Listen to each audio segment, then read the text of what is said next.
يا أيها الذين آمنوا اجتنبوا كثيرا من الظن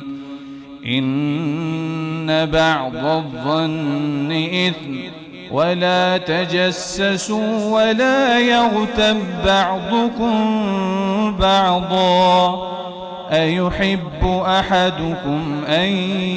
يأكل لحم أخيه ميتا فكرهتموه واتقوا الله إن الله تواب رحيم يا أيها الناس إنا خلقناكم من ذكر وأنثى